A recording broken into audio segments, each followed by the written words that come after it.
उस ट्रेडिंग करन दा भी एक अपना ही मज़ा सीगा। आउटक्राई सिस्टम के अंडर असी ट्रेडिंग करते सीगे और आपस च सारे भरा चोपड़ी दे विच असी ट्रांजैक्शनां नोट करते सीगे। श्री श्रीपाल जी ओसवाल वर्धमान वाले और हीरो ग्रुप के चेयरमैन श्री ब्रिजमोहन मुंजाल जी का यह विजन सीगा, जिन्हां ने 1981 तो लैके 2 साल दे विच ये सारी कार्रवाई नूं कंप्लीट करवाया मिनिस्ट्री ऑफ फाइनांस तो, गवर्नमेंट ऑफ इंडिया तो।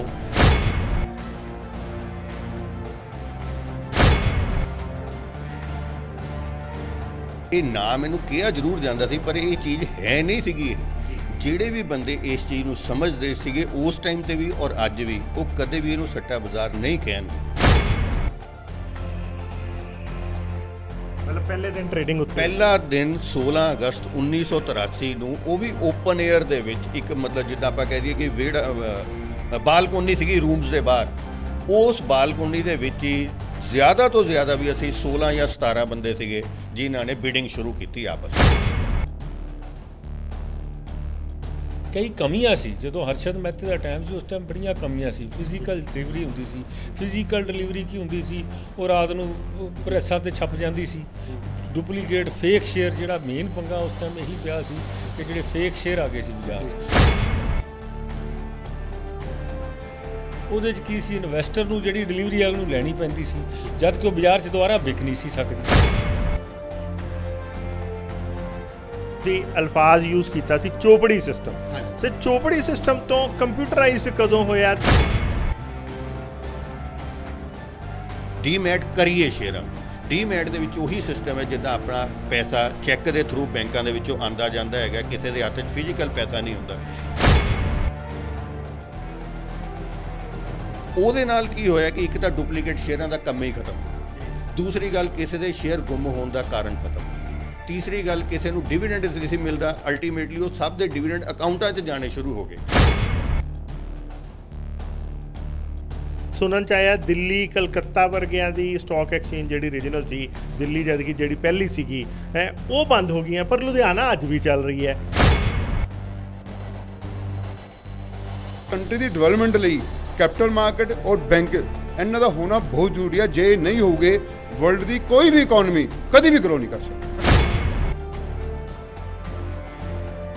कुछ 26 बंद इसे करके हुई हैं कि उत्थे मैनोपुलेशनस हुई, अहुदेदारां वल्लों इरैगुलरिटीज़ हुई, सैबी ने उस करके बंद कर दिया। एक लुधियाना स्टॉक एक्सचेंज ऐसी है, इत्थे अहुदेदारां ने किसी ने कोई फायदा नहीं है।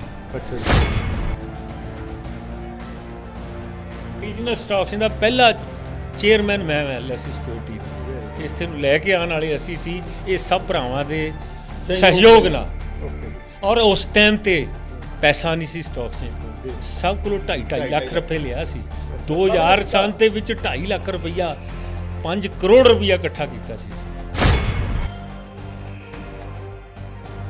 ਇੱਕ ਸਮਾਂ ਆਇਆ ਸੀ ਜਦੋਂ ਇਹ ਵੀ ਬਾਜ਼ਾਰ 'ਚ ਗੱਲਾਂ ਉੱਡੀਆਂ ਕਿ ਲੁਧਿਆਣਾ ਸਟਾਕ ਐਕਸਚੇਂਜ ਕੰਗਾਲ ਹੋ ਗਈ ਜਾਂ ਮਤਲਬ ਕਿਤੇ ਰਹਿ ਗਈ।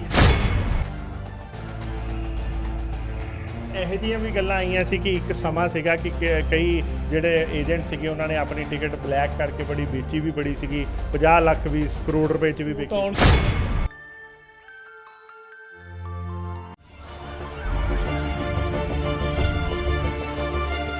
जनहितैषी टीआरपी नहीं खरीदते, भरोसा जीतते हैं हम।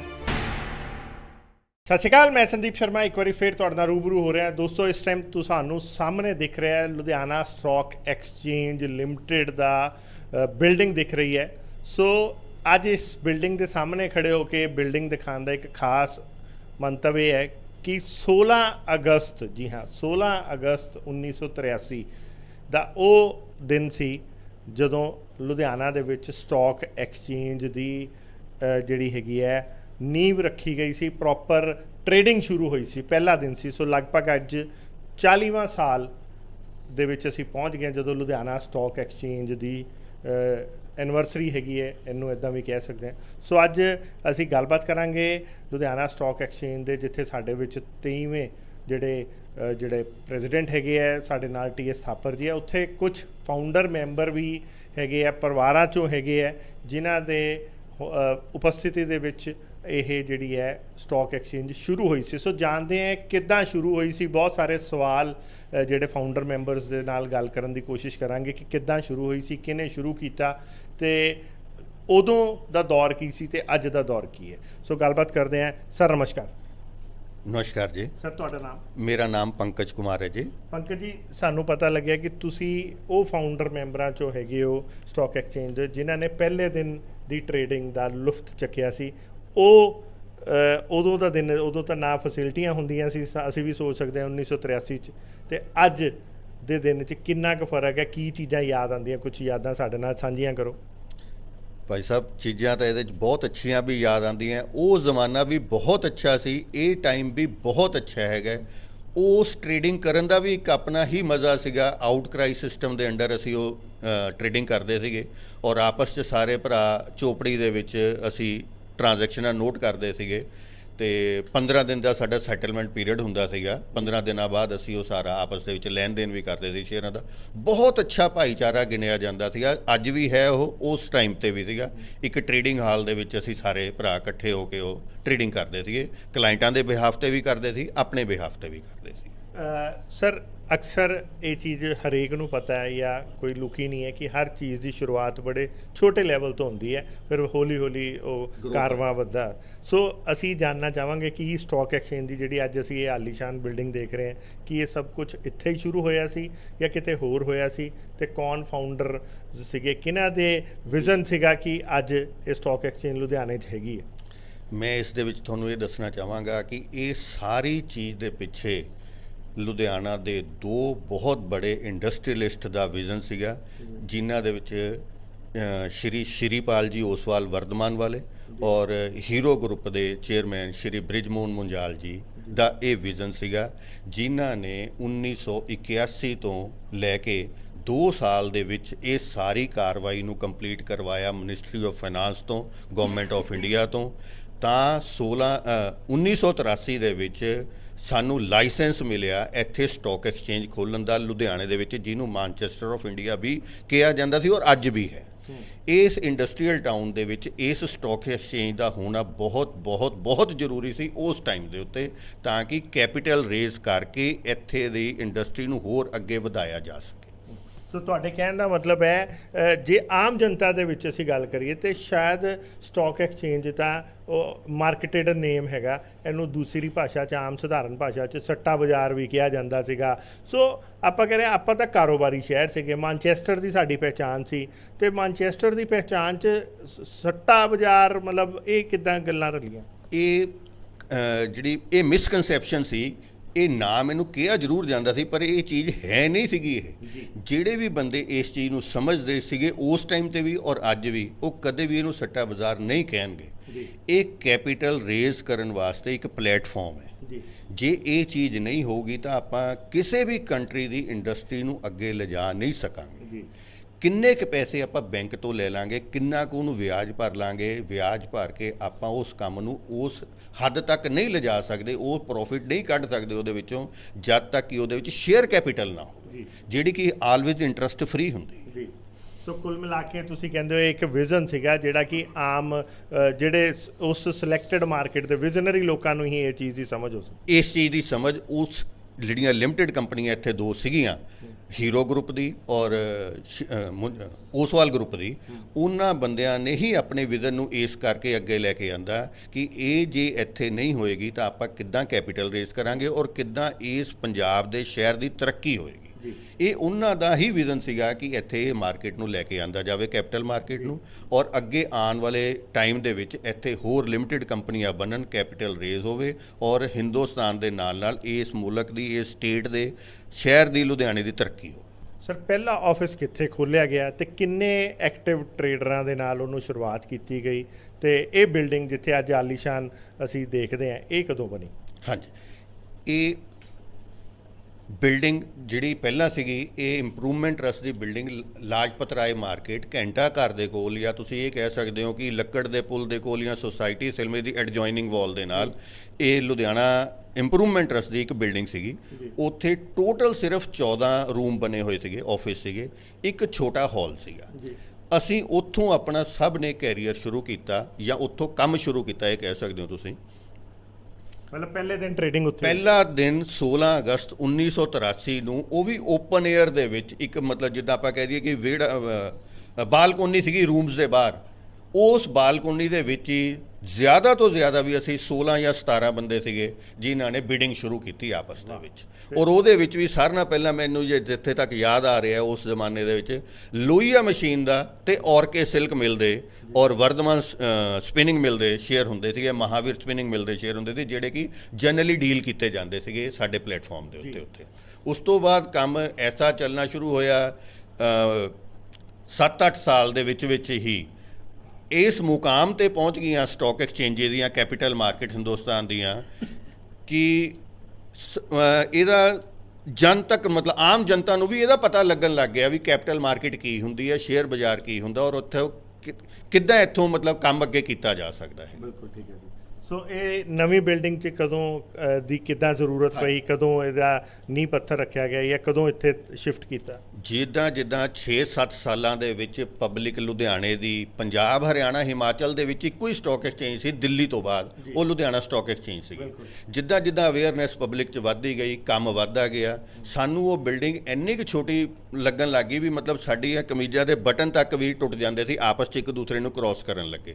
ਉਸ ਵੇਲੇ ਫਿਰ ਇਹੀ ਸਾਡੇ ਦੋ ਵਿਜ਼ਨਰੀ ਮੁੰਜਾਲ ਸਾਹਿਬ ਔਰ ਸ਼੍ਰੀਪਾਲ ਜੀ ਓਸਵਾਲ ਜੀ, ਇਹਨਾਂ ਨੇ ਇਹ ਲੁਧਿਆਣਾ ਦੇ ਵਿੱਚ ਇੰਪਰੂਵਮੈਂਟ ਟਰਸਟ ਨੂੰ ਫਿਰ ਰਿਕੁਐਸਟ ਕੀਤੀ ਕਿ ਸਾਨੂੰ ਕੋਈ ਐਸੀ ਖੁੱਲ੍ਹੀ ਜਗ੍ਹਾ ਦਿੱਤੀ ਜਾਵੇ ਵੀ ਜਿੱਥੇ ਅਸੀਂ ਇਸ ਬਿਲਡਿੰਗ ਨੂੰ ਵੱਡੇ ਰੂਪ ਦੇ ਵਿੱਚ ਲੈ ਕੇ ਆਈਏ। ਤਾਂ ਉਹਨਾਂ ਨੇ ਫਿਰੋਜ਼ ਗਾਂਧੀ ਮਾਰਕੀਟ ਦੇ ਵਿੱਚ ਜਿਹੜੀ ਇਹ ਨਵੀਂ ਬਿਲਡਿੰਗ ਹੈਗੀ ਹੈ ਲੁਧਿਆਣਾ ਸਟਾਕ ਐਕਸਚੇਂਜ ਦੀ, ਇਹਨੂੰ ਅਲਾਟ ਕਰਵਾਇਆ ਗਿਆ। ਵੈਸੇ ਇਹ ਜਗ੍ਹਾ ਜਿਹੜੀ ਸੀਗੀ ਇਹ ਇੱਕ ਥੀਏਟਰ ਵਾਸਤੇ ਅਲਾਟ ਕੀਤੀ ਗਈ ਸੀਗੀ ਇੰਪਰੂਵਮੈਂਟ ਟਰਸਟ ਵੱਲੋਂ, ਪਰ ਉਹਦਾ ਚੇਂਜ ਆਫ ਲੈਂਡ ਯੂਜ਼ ਕਰਵਾ ਕੇ ਇਹਨੂੰ ਕੈਪੀਟਲ ਮਾਰਕੀਟ ਵਾਸਤੇ ਯੂਜ਼ ਕਰਵਾਇਆ ਗਿਆ। ਅੱਜ ਅਸੀਂ ਉਹਨਾਂ ਦੋਨਾਂ ਦਾ ਬਹੁਤ ਧੰਨਵਾਦ ਕਰਦੇ ਹੈਗੇ ਕਿ ਜਿਨ੍ਹਾਂ ਨੇ ਸਾਨੂੰ ਇਹ ਜਗ੍ਹਾ ਦੇ ਵਿੱਚ ਲੈ ਕੇ ਆਂਦਾ, ਇੰਨੀ ਆਲੀ ਸ਼ਾਨ ਬਿਲਡਿੰਗ ਦੇ ਵਿੱਚ ਲੈ ਕੇ ਆਂਦਾ, ਔਰ ਉਸ ਬਿਲਡਿੰਗ ਨੂੰ ਬਣਾਉਣ ਵਾਸਤੇ ਉਹਨਾਂ ਵਿਜ਼ਨਰੀਜ਼ ਨਹੀਂ, ਔਰ ਬਾਕੀ ਇੱਥੇ ਉਸ ਤੋਂ ਬਾਅਦ ਸੀਨੀਅਰ ਮੈਂਬਰਸ ਨੇ, ਹੋਰ ਬਹੁਤ ਫਾਊਂਡਰ ਮੈਂਬਰ ਨੇ, ਉਹਨਾਂ ਨੇ ਇੰਨਾ ਯੋਗਦਾਨ ਦਿੱਤਾ ਵੀ ਅੱਜ ਅਸੀਂ ਇੱਥੇ ਬਿਲਡਿੰਗ ਦੇ ਵਿੱਚ ਕੰਮ ਕਰ ਰਹੇ ਹਾਂ। ਗੱਲਬਾਤ ਕਰਾਂਗੇ ਲੇਟੈਸਟ ਜਿਹੜੇ ਪ੍ਰੈਜ਼ੀਡੈਂਟ ਸਾਹਿਬ ਹੈਗੇ ਥਾਪਰ ਸਾਹਿਬ, ਜਿਵੇਂ ਅਸੀਂ ਤਾਂ ਇਹ ਸੁਣਦੇ ਹਾਂ ਕਿ ਸਟਾਕ ਐਕਸਚੇਂਜ ਤਾਂ ਉਹ ਹੁੰਦੀ ਜਿੱਥੇ ਸ਼ੇਅਰ ਲਿਸਟ ਹੁੰਦਾ, ਜਿਵੇਂ ਆਪਾਂ NSE ਦੀ ਗੱਲ ਕਰਦੇ ਹਾਂ, BSE, ਕੀ ਕਦੀ ਲੁਧਿਆਣਾ ਸਟਾਕ ਐਕਸਚੇਂਜ 'ਚ ਵੀ ਆਹ ਸ਼ੇਅਰ ਲਿਸਟ ਹੁੰਦੇ ਸੀਗੇ? ਲਿਸਟ ਹੁੰਦੇ ਸੀਗੇ ਉਸ ਟਾਈਮ ਤੇ। ਪਹਿਲਾਂ ਸ਼ੁਰੂਆਤ ਦੇ ਵਿੱਚ ਲੁਧਿਆਣਾ ਸਟਾਕ ਐਕਸਚੇਂਜ 'ਚ ਖਾਸ ਕਰਕੇ ਲੁਧਿਆਣੇ ਦੇ ਸ਼ੇਅਰ ਤਾਂ ਸਾਰੇ ਲੁਧਿਆਣੇ 'ਚ ਹੀ ਲਿਸਟ ਹੁੰਦੇ ਸੀਗੇ ਤੇ ਕੰਪਲਸਰੀ ਹੁੰਦੇ ਸੀ।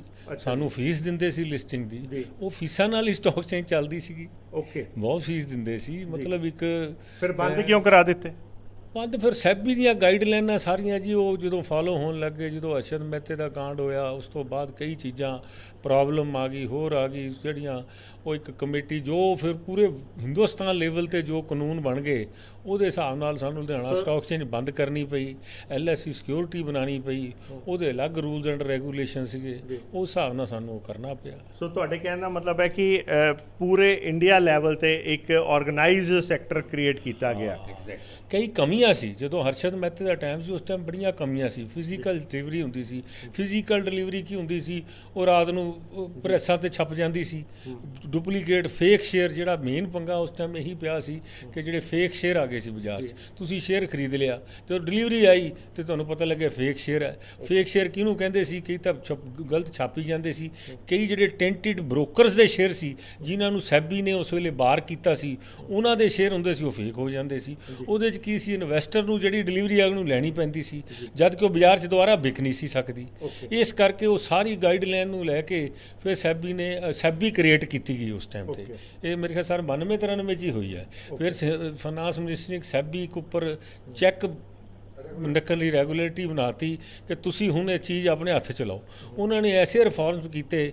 ਉਸ ਤੋਂ ਬਾਅਦ ਜਿਹੜਾ 7-8 ਸਾਲ ਬਾਜ਼ਾਰ 'ਚ ਨਹੀਂ ਕੋਈ ਇਨਵੈਸਟਰ ਆਇਆ, ਕਾਰਨ ਨਹੀਂ ਸੀ ਕਿ ਉਹ ਡਰ ਪੈ ਗਿਆ ਕਿ ਸਾਨੂੰ ਸ਼ੇਅਰ ਕਿੱਦਾਂ ਦਾ ਆਊਗਾ। ਫਿਰ ਸੈਬੀ ਨੇ ਜਦੋਂ ਇਹਦੇ ਵਿੱਚ ਸਾਰੀ ਰਿਫਾਰਮਸ ਕੀਤੇ। ਫਿਰ 2001 ਦੇ ਵਿੱਚ ਡੀਮੈਟ ਆ ਗਿਆ 96 ਵਿੱਚ। ਉਸ ਤੋਂ ਬਾਅਦ ਇੱਕ ਜਿੱਦਾਂ ਡੀਮੈਟ ਜਿੱਦਾਂ ਚੈੱਕ ਸਿਸਟਮ ਹੁੰਦਾ ਹੈ ਤੁਹਾਡੇ ਬੈਂਕ 'ਚ ਪੇਮੈਂਟ ਆਉਂਦੀ ਇੱਦਾਂ ਹੀ ਸ਼ੇਅਰ ਆਉਣ ਲੱਗ ਗਏ। ਉਸ ਦੇ ਨਾਲ ਕੀ ਹੋਇਆ ਕਿ ਜਿਹੜੇ ਉਹਨਾਂ ਦਾ ਬੂਸਟ ਹੋ ਗਿਆ ਫਾਰਨਰ ਦਾ, ਜਿਹੜਾ ਮੋਰਲ ਬੂਸਟ ਹੋ ਗਿਆ ਵੀ ਸਾਨੂੰ ਹੁਣ ਸ਼ੇਅਰ ਫੇਕ ਨਹੀਂ ਆ ਸਕਦਾ, ਸਾਨੂੰ ਸ਼ੇਅਰ ਆਊਗਾ ਤਾਂ ਠੀਕ ਹੀ ਆਊਗਾ। ਉਹਦੇ ਨਾਲ ਫਿਰ ਦਿਨ ਪਰ ਦਿਨ ਲੋਕਾਂ ਦਾ ਵਿਸ਼ਵਾਸ ਵੱਧਦਾ ਚਲਾ ਗਿਆ। ਉਹ ਚੀਜ਼ ਨੇ ਥੋੜ੍ਹਾ ਜਿਹਾ ਬੜਾ ਇਨਵੈਸਟਰ ਨੂੰ ਬੂਸਟ ਕੀਤਾ, ਬਹੁਤ ਬੂਸਟ ਕੀਤਾ। ਡਿਪੋਜ਼ਿਟਰੀ ਸਿਸਟਮ ਨੇ ਬਹੁਤ ਵੱਡਾ ਬੂਸਟ ਲਿਆਂਦਾ ਸਟਾਕ ਮਾਰਕੀਟ 'ਚ, ਵਰਨਾ ਫਿਜ਼ੀਕਲ ਸ਼ੇਅਰ ਦੇ ਨਾਲ ਅੱਜ ਹਿੰਦੁਸਤਾਨ ਦੀ ਮਾਰਕੀਟ ਅੱਗੇ ਨਹੀਂ ਸੀ ਵੱਧ ਸਕਦੀ। ਸਰ ਮੈਂ ਗੱਲਬਾਤ ਇੱਕ ਵਾਰੀ ਫਿਰ ਤੁਹਾਡੇ ਤੋਂ ਪੁੱਛਣਾ ਚਾਹਾਂਗਾ ਕਿ ਤੁਸੀਂ ਅਲਫਾਜ਼ ਯੂਜ਼ ਕੀਤਾ ਸੀ ਚੋਪੜੀ ਸਿਸਟਮ। ਸਰ ਚੋਪੜੀ ਸਿਸਟਮ ਤੋਂ ਕੰਪਿਊਟਰਾਈਜ਼ਡ ਕਦੋਂ ਹੋਇਆ ਤੇ ਲੁਧਿਆਣਾ ਸਟਾਕ ਐਕਸਚੇਂਜ ਮਤਲਬ ਕਿੱਦਾਂ ਹੌਲੀ ਹੌਲੀ ਜਿਹੜੇ ਬਦਲਾਅ ਕਿੱਦਾਂ ਆਏ? ਇਹ ਜਿਸ ਵੇਲੇ 1991 ਦੇ ਵਿੱਚ ਮਨਮੋਹਨ ਸਿੰਘ ਗਵਰਨਮੈਂਟ ਨੇ ਇਕਨੋਮੀ ਨੂੰ ਓਪਨ ਅਪ ਕੀਤਾ ਤਾਂ ਨੈਚੁਰਲ ਹੈ ਕਿ ਇੱਕ ਦਿਨ 'ਚ ਤਾਂ ਕਾਇਆ ਨਹੀਂ ਪਲਟਦੀ। ਉਹ ਸਾਰੀ ਚੀਜ਼ ਨੂੰ ਪ੍ਰੋਪਰ ਫਾਰਮ 'ਚ ਲਿਆਉਣ ਵਾਸਤੇ 10 ਤੋਂ 12 ਸਾਲ ਲੱਗ ਗਏ। ਨਾ 10 ਤੋਂ 12 ਨਹੀਂ, 5 ਸਾਲ ਲੱਗ ਗਏ। 91 ਦੇ ਵਿੱਚ ਕਿਉਂਕਿ ਗਵਰਨਮੈਂਟ ਨੇ ਕੀਤਾ ਤਾਂ 95 ਦੇ ਵਿੱਚ NSE ਦੀ ਫਾਰਮੇਸ਼ਨ ਕੀਤੀ। ਉਹਦੇ ਵਿੱਚ ਸਿਰਫ 5 ਤੋਂ 6 ਹੀ ਬੰਦੇ ਪ੍ਰਮੋਟਰ ਸੀਗੇ, ਜਿਸ 'ਚ HDFC ਬੈਂਕ ਸੀ, ICICI ਬੈਂਕ ਸੀ, ਸਟੇਟ ਬੈਂਕ ਸੀ, ਮਤਲਬ ਗਵਰਨਮੈਂਟ ਏਜੰਸੀ ਜਾਂ ਗਵਰਨਮੈਂਟ ਫਾਈਨੈਂਸ਼ੀਅਲ ਇੰਸਟੀਟਿਊਸ਼ਨ ਹੀ ਉਹਦੇ ਪ੍ਰਮੋਟਰ ਸੀਗੇ ਨੈਸ਼ਨਲ ਸਟਾਕ ਐਕਸਚੇਂਜ ਦੇ। ਉਹਦੇ ਨਾਲ ਉਹਨਾਂ ਨੇ ਇੱਕ ਰੈਗੂਲੇਟਰ ਦੀ ਵੀ ਫਾਰਮੇਸ਼ਨ ਕੀਤੀ ਜਿਹਦਾ ਨਾਮ securities and exchange board of India ਸੀਗਾ। ਉਸ ਚੀਜ਼ ਨੇ ਫੋਰਨਰ ਦੇ ਮਨ ਦੇ ਵਿੱਚੋਂ ਇੰਡੀਆ ਦੀ ਕੈਪੀਟਲ ਮਾਰਕੀਟ ਦਾ ਡਰ ਖਤਮ ਕਰਨਾ ਸ਼ੁਰੂ ਕਰ ਦਿੱਤਾ। ਉਹ ਸਾਰਾ ਡਰ ਖਤਮ ਕਰਨਾ ਸ਼ੁਰੂ ਕਰ ਦਿੱਤਾ। ਫੋਰਨ ਤੋਂ ਬਹੁਤ ਪੈਸਾ ਇੰਡੀਆ ਦੀ ਸਟਾਕ ਮਾਰਕੀਟ 'ਚ ਆਇਆ। ਉਹ ਸਿਰਫ ਇਸ ਕਰਕੇ ਹੀ ਆਇਆ ਕਿ ਟਰਾਂਸਪੇਰੈਂਟ ਸਿਸਟਮ ਬਣਨੇ ਸ਼ੁਰੂ ਹੋ ਗਏ ਸਾਰੇ। ਉਹਦੀ ਮਤਲਬ ਰਿਫਾਰਮਸ ਲਿਆਂਦੇ ਕਿਉਂਕਿ ਇੱਕ ਦਿਨ 'ਚ ਤਾਂ ਕੋਈ ਰਿਫਾਰਮ ਨਹੀਂ ਆਉਂਦਾ। ਜਿਉਂ-ਜਿਉਂ ਆਪਾਂ ਉਸ ਚੀਜ਼ ਨੂੰ ਮਹਿਸੂਸ ਕਰਦੇ ਹਾਂ ਤਾਂ ਰਿਫਾਰਮਸ ਆਉਂਦੇ। ਫਿਰ ਉਸ ਤੋਂ ਬਾਅਦ ਇਹ ਮਹਿਸੂਸ ਹੋਣਾ ਸ਼ੁਰੂ ਹੋਇਆ ਕਿ ਫਿਜ਼ੀਕਲ ਸ਼ੇਅਰ ਦੀ ਬਜਾਏ ਆਪਾਂ ਡੀਮੈਟ ਸ਼ੇਅਰ ਲੈ ਕੇ ਆਈਏ, ਡੀਮੈਟ ਕਰੀਏ ਸ਼ੇਅਰਾਂ ਨੂੰ। ਡੀਮੈਟ ਦੇ ਵਿੱਚ ਉਹੀ ਸਿਸਟਮ ਹੈ ਜਿੱਦਾਂ ਆਪਣਾ ਪੈਸਾ ਚੈੱਕ ਦੇ ਥਰੂ ਬੈਂਕਾਂ ਦੇ ਵਿੱਚੋਂ ਆਉਂਦਾ ਜਾਂਦਾ ਹੈਗਾ, ਕਿਸੇ ਦੇ ਹੱਥ 'ਚ ਫਿਜ਼ੀਕਲ ਪੈਸਾ ਨਹੀਂ ਹੁੰਦਾ। ਇੱਦਾਂ ਹੀ ਇਹ ਸ਼ੇਅਰਸ ਹੈਗੇ ਹੈ, ਇਹ ਤੁਹਾਡੇ ਅਕਾਊਂਟਸ ਦੇ ਵਿੱਚ ਰਹਿੰਦੇ ਆ, ਇੱਕ ਅਕਾਊਂਟ 'ਚੋਂ ਨਿਕਲਦੇ ਆ ਦੂਸਰੇ ਅਕਾਊਂਟ ਦੇ ਵਿੱਚ ਚਲੇ ਜਾਂਦੇ ਆ। ਉਹਨੂੰ ਅਸੀਂ ਡਿਲੀਵਰੀ ਇੰਸਟਰਕਸ਼ਨ ਸਲਿੱਪ ਕਹਿ ਦਿੰਦੇ ਆ ਜਾਂ ਬੈਂਕ 'ਚ ਚੈੱਕ ਕਹਿ ਦਿੰਦੇ, ਪੈਸੇ ਪਏ ਆ, ਚੈੱਕ ਕਹਿ ਦਿੰਦੇ ਆ ਬੈਂਕ ਦਾ, ਡੈਬਿਟ ਕ੍ਰੈਡਿਟ ਹੋ ਜਾਂਦੇ ਸ਼ੇਅਰ। ਉਹਦੇ ਨਾਲ ਕੀ ਹੋਇਆ ਕਿ ਇੱਕ ਤਾਂ ਡੁਪਲੀਕੇਟ ਸ਼ੇਅਰਾਂ ਦਾ ਕੰਮ ਹੀ ਖਤਮ ਹੋ ਗਿਆ। ਦੂਸਰੀ ਗੱਲ, ਕਿਸੇ ਦੇ ਸ਼ੇਅਰ ਗੁੰਮ ਹੋਣ ਦਾ ਕਾਰਨ ਖਤਮ ਹੋ ਗਿਆ। ਤੀਸਰੀ ਗੱਲ, ਕਿਸੇ ਨੂੰ ਡਿਵੀਡੈਂਡ ਨਹੀਂ ਸੀ ਮਿਲਦਾ। ਅਲਟੀਮੇਟਲੀ ਉਹ ਸਭ ਦੇ ਡਿਵੀਡੈਂਡ ਅਕਾਊਂਟਾਂ 'ਚ ਜਾਣੇ ਸ਼ੁਰੂ ਹੋ ਗਏ। ਕੰਪਨੀਆਂ ਡਾਇਰੈਕਟ ਤੁਹਾਡੇ ਅਕਾਊਂਟ 'ਚ ਡਿਵੀਡੈਂਡ ਭੇਜਦੀਆਂ, ਹੁਣ ਕਿਸੇ ਨੂੰ ਚੈੱਕ ਨਹੀਂ ਆਉਂਦਾ। ਨਹੀਂ ਤਾਂ ਕੰਪਨੀਆਂ ਦੇ ਕੋਲ 5% ਤੱਕ ਦੀਆਂ ਕੰਪਲੇਂਟਸ ਇਹੀ ਆਉਂਦੀਆਂ ਸੀ ਟੋਟਲ ਡਿਵੀਡੈਂਡ ਡਿਸਟ੍ਰੀਬਿਊਸ਼ਨ ਦੀਆਂ ਕਿ ਸਾਨੂੰ ਸਾਡਾ ਡਿਵੀਡੈਂਡ ਨਹੀਂ ਮਿਲਿਆ ਜੀ। ਅਸੀਂ ਐਪਲੀਕੇਸ਼ਨ ਲਗਾਈ, ਸਾਨੂੰ ਉਹਦਾ ਰਿਫੰਡ ਨਹੀਂ ਮਿਲਿਆ ਜੀ। ਅਸੀਂ ਐਪਲੀਕੇਸ਼ਨ ਲਗਾਈ ਜੀ, ਸਾਨੂੰ IPO ਦੇ ਵਿੱਚ ਸਾਨੂੰ ਉਹਦੇ ਸ਼ੇਅਰ ਨਹੀਂ ਮਿਲੇ ਜੀ ਹਾਲੇ ਤੱਕ। ਉਹ ਸਾਰਾ ਕੁਝ ਸਿਸਟਮ ਉਹਨਾਂ ਨੇ ਇੰਨੇ ਵਧੀਆ ਰਿਫਾਰਮਸ ਕਰਵਾਏ, ਗਵਰਨਮੈਂਟ ਨੇ, ਸੈਬੀ ਨੇ ਮਿਲ ਕੇ ਕੀਤੇ ਕਿ ਜਿਹਦੇ ਨਾਲ ਇਸ ਵੇਲੇ ਇੰਨੀ ਕੁ ਟਰਾਂਸਪੇਰੈਂਸੀ ਹੈ ਇਸ ਕੰਮ ਦੇ ਵਿੱਚ, ਕਿਸੇ ਵੀ ਬੰਦੇ ਨੂੰ ਇੱਥੇ ਪੈਸਾ ਲਗਾਉਣ ਲੱਗੇ ਕੋਈ ਘਬਰਾਹਟ ਨਹੀਂ ਹੁੰਦੀ, ਚਾਹੇ ਉਹ ਫੋਰਨ ਦੇ ਬੰਦੇ ਹੈ ਚਾਹੇ ਉਹ ਇੰਡੀਆ ਦੇ। ਸਰ ਮੈਂ ਪੁੱਛਣਾ ਚਾਹਾਂਗਾ ਕਿ ਤੁਸੀਂ ਹੁਣੇ ਦੱਸਿਆ ਕਿ ਸਟਾਕ ਐਕਸਚੇਂਜ, ਇਹ ਵੀ ਸੁਣਨ ਨੂੰ ਆਇਆ ਕਿ ਇੰਡੀਆ ਦੇ ਵਿੱਚ ਉਸ ਟਾਈਮ ਟੋਟਲ 28 ਤੋਂ 30 ਸਟਾਕ ਐਕਸਚੇਂਜਾਂ ਸੀ, ਠੀਕ ਹੈ। ਪਰ ਐਂਡ 'ਚ ਹੁੰਦੇ ਇੱਕ ਸਮਾਂ ਇੱਦਾਂ ਵੀ ਆ ਗਿਆ ਸੀ ਕਿ ਗਿਣਤੀ ਦੀ 3 ਹੀ ਸਟਾਕ ਐਕਸਚੇਂਜਾਂ ਰਹਿ ਗਈਆਂ ਸੀ, NSE, BSE ਤੇ ਲੁਧਿਆਣਾ, ਬਾਕੀ ਬੰਦ ਹੋ ਗਈਆਂ। ਇਹ ਕਿਉਂ? ਮਤਲਬ ਲੁਧਿਆਣਾ 'ਚ ਇਸੀ ਕਿਹਦੀ ਖਾਸੀਅਤ ਸੀਗੀ ਕਿ ਉਹ ਰਿਵਾਈਵ ਕਰ ਗਈ ਤੇ ਬਾਕੀ ਰਹਿ ਗਈਆਂ? ਮੈਂ ਤਾਂ ਇਹਦੇ 'ਚ ਇੱਦਾਂ ਹੋਇਆ ਜੀ, ਕਿਉਂਕਿ ਨਾ 28 ਬੰਦਿਆਂ ਨੂੰ ਸੰਭਾਲਣਾ ਔਰ 2 ਬੰਦਿਆਂ ਨੂੰ ਸੰਭਾਲਣਾ ਗਵਰਨਮੈਂਟ ਵਾਸਤੇ ਬਹੁਤ ਜ਼ਰੂਰੀ ਸੀਗਾ। ਉਹ ਕਹਿੰਦੇ ਇਸ ਚੀਜ਼ ਨੂੰ ਸੈਂਟਰਲਾਈਜ਼ ਕਰ ਦਿਓ। ਆਪਾਂ ਸੈਂਟਰਲਾਈਜ਼ ਕਰਨ ਵਾਸਤੇ ਉਹਨਾਂ ਨੇ 2 ਸਟਾਕ ਐਕਸਚੇਂਜਾਂ ਪ੍ਰਾਈਮ, ਜਿਹੜੀਆਂ ਹੈ ਹੀ ਬੰਬੇ ਸੈਂਟਰਡ, NSE ਵੀ ਬੰਬੇ ਦੇ ਵਿੱਚ ਹੀ ਹੈ, ਬੰਬੇ ਸਟਾਕ ਐਕਸਚੇਂਜ ਵੀ ਬੰਬੇ ਦੇ ਵਿੱਚ ਹੀ ਹੈ। 2 ਚੀਜ਼ਾਂ ਨੂੰ ਕੰਟਰੋਲ ਕਰਨਾ ਔਰ 28 ਚੀਜ਼ਾਂ ਨੂੰ ਕੰਟਰੋਲ ਕਰਨਾ ਬਹੁਤ ਅੱਛਾ ਸੀਗਾ। ਉਹਨਾਂ ਦਾ ਬਿਲਕੁਲ ਅੱਛਾ ਡਿਸੀਜਨ ਸੀਗਾ ਕਿ ਜਿੰਨੀਆਂ ਰੀਜਨਲ ਸਟਾਕ ਐਕਸਚੇਂਜਿਸ ਹੈਗੀਆਂ ਇਹਨਾਂ ਨੂੰ ਸਾਰਿਆਂ ਨੂੰ ਬੰਦ ਕਰੋ। ਇਹਨਾਂ ਨੂੰ ਕਹੋ ਵੀ ਤੁਸੀਂ ਆਪਣੀਆਂ ਸਬਸਿਡਰੀਜ਼ ਬਣਾ ਲਓ ਔਰ NSE ਔਰ BSE ਦੀ ਮੈਂਬਰਸ਼ਿਪ ਉਹਨਾਂ ਦੇ ਕੋਲੋਂ ਲੈ ਲਓ ਔਰ ਫਿਰ ਆਪਣੇ ਜਿਹੜੇ ਤੁਹਾਡੇ ਮੈਂਬਰ ਬਣੇ ਹੋਏ ਹੈ, ਸ਼ੇਅਰ ਹੋਲਡਰ ਹੈ ਜਾਂ ਬ੍ਰੋਕਰ ਹੈ ਜਾਂ ਆਥੋਰਾਈਜ਼ ਅਸਿਸਟੈਂਟ ਹੈ, ਉਹਨਾਂ ਨੂੰ ਤੁਸੀਂ ਉਹ ਦੇ ਦਿਓ। ਠੀਕ, ਉਹਨਾਂ ਨੂੰ ਮਤਲਬ ਕੰਮ ਨਾ ਉਹਨਾਂ ਦਾ ਬੰਦ ਹੋਵੇ ਕਿਸੇ ਦਾ ਵੀ। ਇਹ ਪਹਿਲੀ ਚੀਜ਼ ਹੈਗੀ ਕਿ ਉਹਨਾਂ ਦਾ ਕੰਮ ਨਾ ਬੰਦ ਹੋਵੇ, ਕੰਮ ਵੀ ਚੱਲਦਾ ਰਹੇ, ਉਹਦਾ ਹਾਂ ਉਹਨਾਂ ਨੂੰ ਸਿਸਟਮ 'ਚ ਲਿਆਓ, ਰੈਗੂਲੇਸ਼ਨ 'ਚ ਲਿਆਓ, ਕੰਟਰੋਲ ਦੇ ਵਿੱਚ ਲਿਆਓ। ਸਾਰਿਆਂ ਨਾਲੋਂ ਵੱਡੀ ਚੀਜ਼ ਇਹ ਸੀ ਕਿ ਕੰਟਰੋਲ 'ਚ ਲੈ ਕੇ ਆਓ। ਸਰ ਮੈਂ ਪੁੱਛਣਾ ਚਾਹਾਂਗਾ ਕਿ ਸੁਣਨ 'ਚ ਆਇਆ ਦਿੱਲੀ, ਕਲਕੱਤਾ ਵਰਗਿਆਂ ਦੀ ਸਟਾਕ ਐਕਸਚੇਂਜ ਜਿਹੜੀ ਰੀਜਨਲ ਸੀ, ਦਿੱਲੀ ਜਦ ਕਿ ਜਿਹੜੀ ਪਹਿਲੀ ਸੀਗੀ ਉਹ ਬੰਦ ਹੋ ਗਈਆਂ, ਪਰ ਲੁਧਿਆਣਾ ਅੱਜ ਵੀ ਚੱਲ ਰਹੀ ਹੈ। ਇਹ ਕਿੱਦਾਂ? ਇਹ ਕਿਹਦਾ ਵਿਜ਼ਨ ਸੀ? ਇਹ ਵਿਜ਼ਨ ਇਹ ਫਿਰ ਮੈਂ ਕਹੂੰਗਾ ਇਹ ਸਾਡਾ ਵਿਜ਼ਨ ਜਿਹੜਾ ਸੀਗਾ ਲੁਧਿਆਣਾ ਸਟਾਕ ਐਕਸਚੇਂਜ ਦਾ ਪਾਰਟਿਕੂਲਰਲੀ ਜੇ ਪੁੱਛੋਗੇ ਔਰ ਬਾਕੀਆਂ ਦਾ ਕਿਉਂ ਨਹੀਂ ਸੀ ਔਰ ਲੁਧਿਆਣੇ ਦਾ ਕਿਉਂ, ਇਹ ਡਿਫਰੈਂਸ ਇੱਦਾਂ ਆਇਆ ਕਿ ਜਿਹੜੀਆਂ ਪ੍ਰਾਈਮ ਸਟਾਕ ਐਕਸਚੇਂਜਾਂ ਸੀ, ਚਾਹੇ ਉਹ ਕਲਕੱਤਾ ਸਟਾਕ ਐਕਸਚੇਂਜ ਸੀ, ਚਾਹੇ ਮਦਰਾਸ ਸਟਾਕ ਐਕਸਚੇਂਜ ਸੀ, ਚਾਹੇ ਦਿੱਲੀ ਸਟਾਕ ਐਕਸਚੇਂਜ ਸੀ, ਉਹਨਾਂ ਨੇ ਆਪਣੀ ਕੰਪਨੀ ਦੀਆਂ ਸਬਸਿਡਰੀਜ਼ ਕੰਪਨੀਜ਼ ਨਹੀਂ ਬਣਾਈਆਂ, ਜਦਕਿ ਸੈਬੀ ਵੱਲੋਂ ਤੁਹਾਨੂੰ ਆਫਰ ਸੀਗੀ। ਸੈਬੀ ਵੱਲੋਂ ਆਫਰ ਸੀ ਕਿ ਤੁਸੀਂ ਆਪਣੀਆਂ ਸਬਸਿਡਰੀਜ਼ ਬਣਾ ਲਓ, ਸਟਾਕ ਐਕਸਚੇਂਜ ਵਰਲਡ ਖਤਮ ਕਰ ਦਿਓ। ਸਟਾਕ ਐਕਸਚੇਂਜਾਂ ਦੋ ਹੀ ਰਹਿਣਗੀਆਂ, ਬੰਬੇ ਸਟਾਕ ਐਕਸਚੇਂਜ ਔਰ NSE, ਪਰ ਤੁਸੀਂ ਆਪਣੀ ਸਬਸਿਡਰੀਜ਼ ਬਣਾ ਲਓ ਔਰ ਸਾਡੇ ਮੈਂਬਰ ਬਣ ਜਾਓ NSE ਔਰ BSE ਦੇ, ਔਰ ਆਪਣਾ ਕੰਮ ਚਲਾਈ ਰੱਖੋ। ਕੰਮ ਨਹੀਂ ਤੁਹਾਡਾ ਹਲਟ ਹੋਣਾ ਚਾਹੀਦਾ, ਕੰਮ ਰੁਕਣਾ ਨਹੀਂ ਚਾਹੀਦਾ, ਕੰਮ ਬੰਦ ਨਹੀਂ ਹੋਣਾ ਚਾਹੀਦਾ, ਐਜ਼ ਇਟ ਇਜ਼ ਚੱਲਣਾ ਚਾਹੀਦਾ। ਤੁਸੀਂ ਜੋ ਇਨਵੈਸਟਰ ਨੂੰ ਸਰਵਿਸ ਰੀਜਨ 'ਚ ਬੈਠ ਕੇ ਦੇ ਰਹੇ ਹੋ ਉੱਦਾਂ ਹੀ ਦਿੰਦੇ ਰਹੋ, ਔਰ ਉਸ ਤੋਂ ਵਧੀਆ ਵੀ ਦਿਓ ਸਰਵਿਸ ਉਹਨੂੰ ਬਲਕਿ, ਠੀਕ ਹੈ ਨਾ।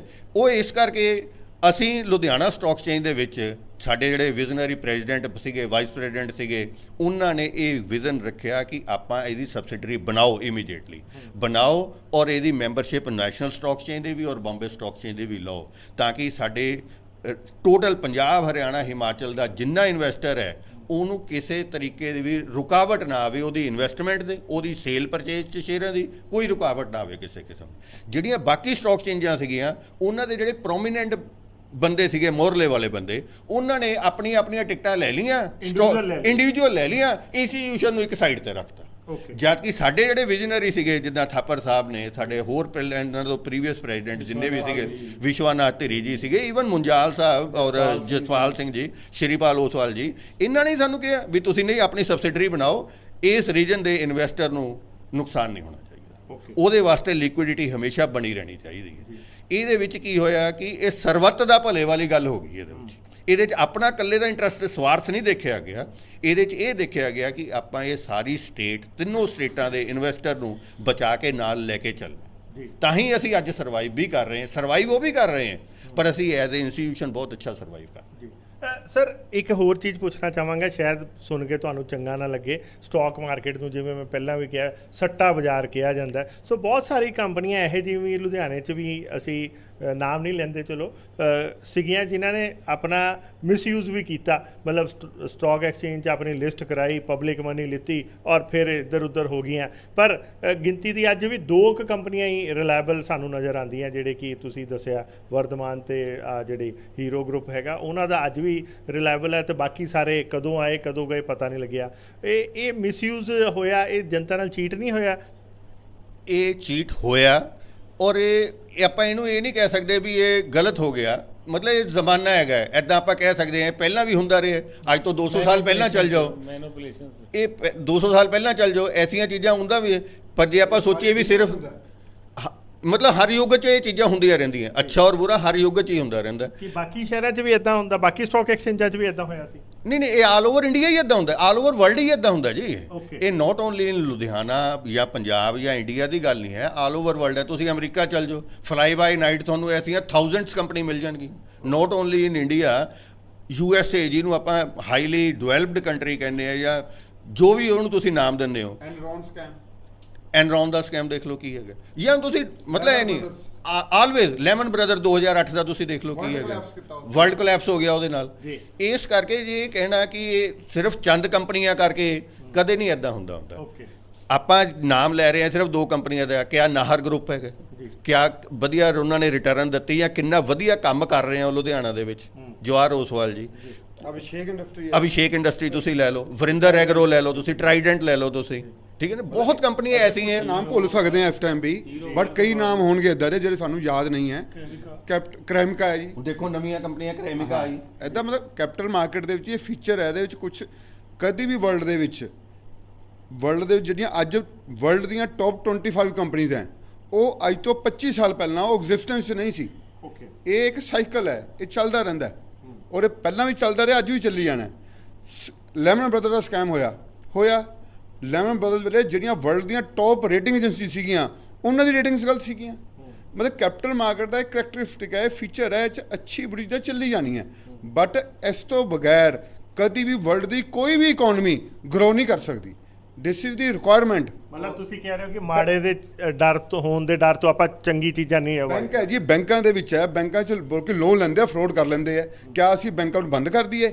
ਨਹੀਂ, ਬੈਂਕਾਂ ਦੇ ਵਿੱਚ ਲੋਨ ਦਿੱਤੇ ਜਾਂਦੇ ਰਹਿਣੇ ਆ, ਉਹ 'ਚ ਫਰਾਡ ਹੁੰਦੇ ਰਹਿਣੇ ਹੈ, ਉਹਨੂੰ ਸਰਕਾਰ ਚੈੱਕ ਐਂਡ ਬੈਲੈਂਸ ਬਣਾਉਂਦੀ ਰਹੇਗੀ, ਕੰਟਰੋਲ ਕਰਦੀ ਰਹੇਗੀ। ਜਿੱਦਾਂ ਹੁਣ NCLT ਆ ਗਿਆ, ਸਰਫਾਸੀ ਆਇਆ, ਪਹਿਲਾਂ ਇਹ ਚੀਜ਼ਾਂ ਚੱਲੀ ਜਾਣਗੀਆਂ। ਬਟ ਕੰਟਰੀ ਦੀ ਡਿਵੈਲਪਮੈਂਟ ਲਈ ਕੈਪੀਟਲ ਮਾਰਕੀਟ ਔਰ ਬੈਂਕ ਇਹਨਾਂ ਦਾ ਹੋਣਾ ਬਹੁਤ ਜ਼ਰੂਰੀ ਹੈ। ਜੇ ਨਹੀਂ ਹੋਊਗੇ ਵਰਲਡ ਦੀ ਕੋਈ ਵੀ ਇਕਨੋਮੀ ਕਦੀ ਵੀ ਗਰੋ ਨਹੀਂ ਕਰ ਸਕਦੀ। ਸਰ ਮੈਂ ਪੁੱਛਣਾ ਚਾਹਾਂਗਾ, ਤੁਸੀਂ ਇੱਕ ਚੀਜ਼ ਹੋਰ ਕਹਿ ਰਹੇ ਸੀ, you are the first active person ਜਿਹੜਾ ਤੁਸੀਂ ਅੱਜ ਕਿੰਨੇ ਕੁ ਉਹ ਐਕਟਿਵ ਜਿਹੜੇ ਉਸ ਦਿਨ ਤੁਹਾਡੇ ਨਾਲ ਪਹਿਲੇ ਦਿਨ ਟ੍ਰੇਡਿੰਗ ਕਰਨ ਵਾਲਿਆਂ ਚੋਂ ਕਿੰਨੇ ਕੁ ਅੱਜ ਲੋਕ ਐਕਟਿਵ ਮੈਂਬਰ, ਉਹਨਾਂ ਦੀ ਫੈਮਿਲੀਜ਼ ਵੀ ਹੋ ਸਕਦੀਆਂ, ਚਲੋ ਫੈਮਿਲੀਜ਼ ਹੈਗੀਆਂ, ਮੈਂ ਪਰਟੀਕੂਲਰ ਤੁਹਾਡੇ ਵਰਗੇ ਜਿਹੜੇ ਐਕਟਿਵ ਮੈਂਬਰ ਸੀਗੇ ਉਹ ਅੱਜ ਕਿੰਨੇ ਕੁ ਲੋਕ ਹੈਗੇ ਆ ਜਿਹੜੇ ਐਕਟਿਵਲੀ ਅੱਜ ਵੀ ਟ੍ਰੇਡਿੰਗ ਕਰ ਰਹੇ ਆ, ਜਾਂ ਉਹਨਾਂ ਦੀ ਚਲੋ ਫੈਮਲੀਆਂ ਵੀ ਕਿੰਨੇ ਕੁ ਪਰਸੈਂਟ ਅੱਜ ਕੰਮ ਕਰ ਰਹੀਆਂ ਇਹੀ ਵਾਲਾ? ਹਾਂਜੀ 70% ਹੱਲੇ ਵੀ ਉਹ ਜਿਹੜੇ ਅਸੀਂ ਪਹਿਲੇ ਦਿਨ 16 ਅਗਸਤ 1983 ਨੂੰ ਬੰਦੇ ਸੀ, ਉਹਦੇ ਚੋਂ 70% ਫੈਮਲੀਜ਼ ਅੱਜ ਵੀ ਇਸ ਟ੍ਰੇਡ 'ਚ ਜਾਂ ਉਹਨਾਂ ਦੀ ਅਗਲੀ ਜਨਰੇਸ਼ਨ ਇਸੇ ਟ੍ਰੇਡ ਦੇ ਵਿੱਚ ਹੈ, ਜਿਹੜੇ ਕਿ ਬਿਲਕੁਲ ਠੀਕ ਚੱਲ ਰਹੇ ਹੈਗੇ। ਓਕੇ, ਹਾਂਜੀ ਥਾਪਰ ਸਾਹਿਬ। ਮੈਂ ਇਸ ਗੱਲ ਵਾਲੇ ਤੁਹਾਨੂੰ ਕਲੀਅਰ ਕਰਨਾ ਚਾਹੁੰਦਾ ਹਾਂ ਕਿ 27 ਜਿਹੜੀਆਂ ਰੀਜਨਲ ਸਟਾਕ ਐਕਸਚੇਂਜਾਂ ਖੁੱਲੀਆਂ ਸੀ, ਉਹ 'ਚੋਂ 26 ਬੰਦ ਇਸੇ ਕਰਕੇ ਹੋਈਆਂ ਕਿ ਉੱਥੇ ਮੈਨੂਪੂਲੇਸ਼ਨਸ ਹੋਈਆਂ, ਅਹੁਦੇਦਾਰਾਂ ਵੱਲੋਂ ਇਰੈਗੂਲਰਿਟੀਜ਼ ਹੋਈਆਂ, ਸੈਬੀ ਨੇ ਉਸ ਕਰਕੇ ਬੰਦ ਕਰ ਦਿੱਤੀਆਂ। ਇੱਕ ਲੁਧਿਆਣਾ ਸਟਾਕ ਐਕਸਚੇਂਜ ਐਸੀ ਹੈ, ਇੱਥੇ ਅਹੁਦੇਦਾਰਾਂ ਨੇ ਕਿਸੇ ਨੇ ਕੋਈ ਫਾਇਦਾ ਨਹੀਂ ਲਿਆ। ਅੱਛਾ ਜੀ, ਹਾਂ ਬਿਲਕੁਲ ਸਪਸ਼ਟ ਗੱਲ ਇਹ ਹੈ, ਜਿਹੜੀ ਸਪਸ਼ਟ ਗੱਲ ਇਹੀ ਹੈ, ਪਰਸਨਲ ਫਾਇਦਾ ਕਦੇ ਨਹੀਂ ਇੱਥੇ ਕਿਸੇ ਨੇ ਲਿਆ, ਕਿਸੇ personal ਅਹੁਦੇਦਾਰ ਨੇ ਵੀ ਇਸ ਇੰਸਟੀਟਿਊਸ਼ਨ ਦੇ ਕੋਲੋਂ ਪਰਸਨਲ ਫਾਇਦਾ ਕਦੇ ਨਹੀਂ ਲਿਆ। ਬੰਦ ਸੈਬੀ ਤਾਂ ਅੱਜ ਵੀ ਚਾਹੁੰਦੀ ਨਹੀਂ ਹੈ ਖੁੱਲੀ ਰਵੇ, ਪਰ ਸਾਡੀ ਇੰਨੀ ਮਤਲਬ ਕਿ ਟਰਾਂਸਪੇਰੈਂਸੀ ਨਾਲ ਕੰਮ ਹੋ ਰਿਹਾ ਕਿ ਸਾਡੇ ਕੋਲੋਂ ਕੋਈ ਗਲਤੀ ਨਹੀਂ ਹੈ ਸਾਡੀ ਕੋਈ। ਸਾਡੇ ਕਦੀ ਵੀ ਕਿਸੇ ਵੀ ਬੋਰਡ ਮੈਂਬਰ ਨੇ ਜੀ ਇੱਥੇ ਸਿਟਿੰਗ ਫੀ ਵੀ ਨਹੀਂ ਲਿੱਤੀ।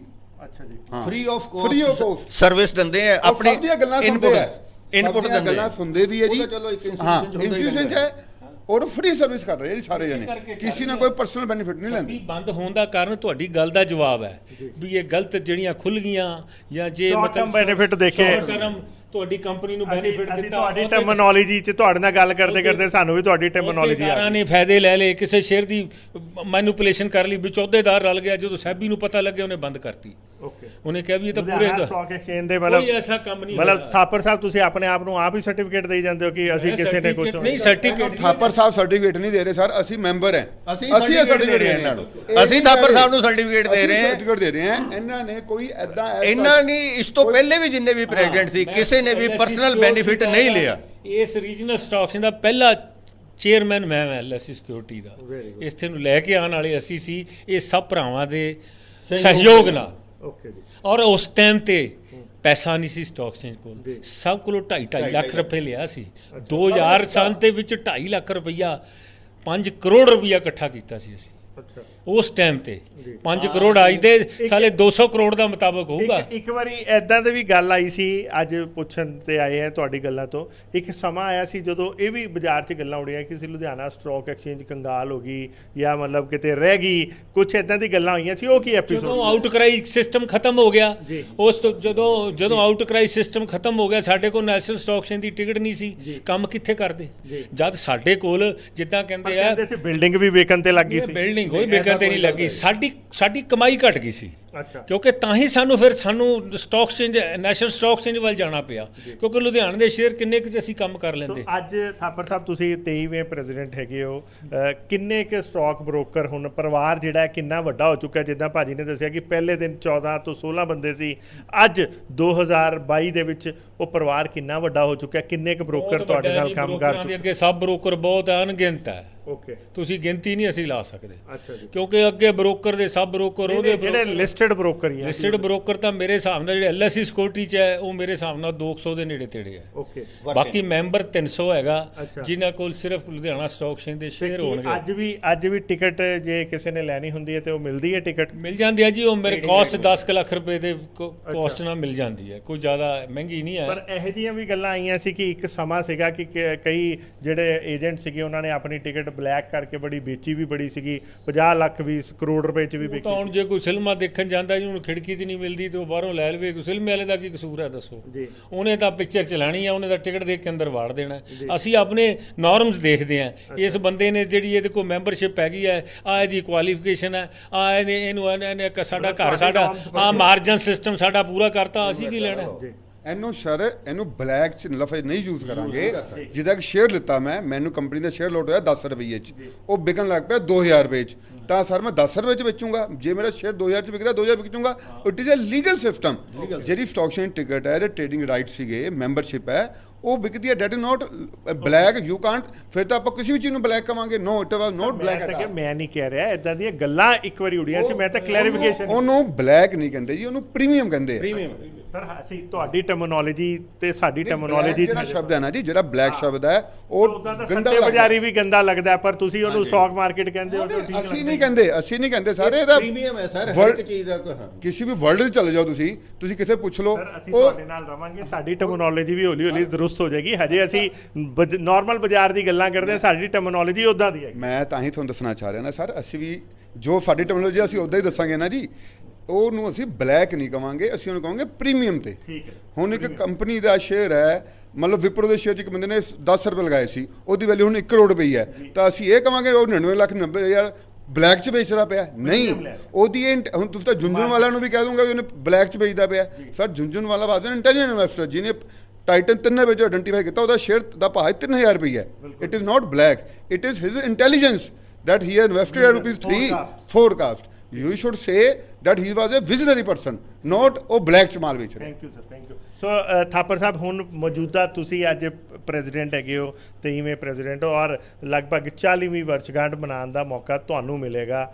ਸੋ ਕੀ ਕਹਿਣਾ ਚਾਹੋਗੇ? ਮੈਂ ਇੱਕ ਸਿਰਫ ਸਭ ਤੋਂ ਬੜੀ ਗੱਲ ਇਹ ਕਹਿਣਾ ਚਾਹੁੰਦਾ ਵੀ ਜਿਹੜਾ ਇਹਨੂੰ ਸੱਟਾ ਵਿਚਾਰ ਕਹਿੰਦਾ, ਇਹਨੂੰ ਸੱਟਾ ਕਹਿੰਦਾ, ਇਹ ਕਹਿੰਦਾ, ਇੱਕ ਗੱਲ ਨੋਟ ਕਰ ਲਓ, ਉਹ ਨੈਗੇਟਿਵ ਲੋਕ ਪਰਸਨ ਹੈ। ਜ਼ਿੰਦਗੀ 'ਚ ਇੱਥੇ ਆਏ ਬਗੈਰ ਕਿਸੇ ਦਾ ਗੁਜ਼ਾਰਾ ਨਹੀਂ ਹੋਣਾ। ਅੱਜ TS ਥਾਪਰ ਦੀ ਗੱਲ ਆਪਣੇ ਕੰਧ ਤੇ ਲਿਖ ਲਓ, ਦੀਵਾਰ ਤੇ ਲਿਖ ਲਓ। ਤੁਹਾਡੀ ਜਿਹੜੀ ਆਉਣ ਵਾਲੀ ਜਨਰੇਸ਼ਨ ਨਹੀਂ ਰੁਕੇਗੀ, ਕਿਉਂਕਿ ਜੋ ਇੱਥੇ ਅਪਰਚੁਨਿਟੀ ਹੈ, ਜੇ ਤੁਸੀਂ ਸਮਝਦੇ ਹੋ ਤੁਸੀਂ ਖੁਦ ਮਿਲ ਨਹੀਂ ਲਾ ਸਕਦੇ, ਤੇ ਤੁਸੀਂ ਵਰਤਮਾਨ ਦੇ ਵਿੱਚ ਸ਼ੇਅਰ ਹੋਲਡਰ ਬਣ ਸਕਦੇ ਹੋ। ਬਿਲਕੁਲ ਠੀਕ ਹੈ। ਤੁਸੀਂ 10 ਰੁਪਏ ਲਾਓਗੇ, ਜੇ ਉਹਨੂੰ ਹਜ਼ਾਰਾਂ ਕਰੋੜ ਪ੍ਰੋਫਿਟ ਹੈ, 10,000 ਤੁਹਾਨੂੰ ਵੀ ਆਊਗਾ। ਮੈਂ ਦੁਨੀਆ ਨੂੰ ਬੜਾ ਸਮਝਾ ਥੱਕ ਗਿਆ, ਪਰ ਲੋਕ ਟਾਈਮ ਲੱਗੂਗਾ ਸਮਝਣ ਤੇ, ਪਰ ਜਿਹੜਾ ਰਹਿ ਜਾਊਗਾ ਗੱਡੀ ਚੜ੍ਹਨ, ਉਹ ਪਛਤਾਊ ਬਹੁਤ ਜੀ। ਇਸ ਬਾਜ਼ਾਰ 'ਚ ਆਉਣਾ ਹੀ ਪੈਣਾ ਹੈ ਜੇ ਜ਼ਿੰਦਗੀ ਤਰੱਕੀ ਕਰਨੀ ਹੈ। ਅੱਜ ਨਵੀਂ ਜਨਰੇਸ਼ਨ ਹੈ, ਮੈਨੂੰ ਤਾਂ ਪਤਾ, ਮੇਰੇ ਕਿਸੇ ਦੋਸਤਾਂ ਦੇ ਬੇਟੇ ਹੈ, ਮਤਲਬ ਲੇਡੀਜ਼ ਘਰੋਂ ਕੰਮ ਕਰ ਰਹੀਆਂ ਜੀ। ਜਿਨ੍ਹਾਂ ਦੀਆਂ ਲੇਡੀਜ਼ ਪੜ੍ਹੀਆਂ ਲਿਖੀਆਂ ਨਾ, ਨੌਲੇਜ ਰੱਖਦੀਆਂ, ਉਹ ਬਹੁਤ ਕੰਮ ਕਰਦੀਆਂ ਜੀ। ਸਾਨੂੰ ਪਤਾ, ਸਾਡੇ ਕਲਾਇੰਟਸ ਹੈਗੇ, ਉਹ ਲੇਡੀਜ਼ ਹੈ। ਅੱਜ ਕੱਲ੍ਹ ਦੇ ਨੌਜਵਾਨ ਮੁੰਡੇ, 20-20 ਸਾਲ ਦੇ ਮੁੰਡੇ, ਮਤਲਬ ਕਿ ਉਹ ਸੋਚਦੇ ਆ ਇਹ ਇੱਕ ਅਪਰਚੁਨਿਟੀ ਹੈ। ਜਿੱਦਾਂ ਆਪਾਂ ਕਹਿੰਦੇ ਕਿਤੇ ਨੌਕਰੀ ਨਹੀਂ ਦਿੰਦੀ, ਜੇ ਸਰਕਾਰ ਵਧੀਆ ਰਿਫਾਰਮਸ ਕਰ ਰਹੀ ਹੈ, ਤੁਹਾਡੇ ਕੰਟਰੀ ਨੂੰ ਅੱਗੇ ਲੈ ਕੇ ਜਾ ਰਹੀ ਹੈ, ਜੇ ਸ਼ੇਅਰ ਬਾਜ਼ਾਰ 'ਚ ਆ ਰਿਹਾ, ਉਹ ਸ਼ੇਅਰ ਬਾਜ਼ਾਰ 'ਚ ਨੌਕਰੀ ਮਿਲ ਰਹੀ ਉਹਨੂੰ ਜੀ।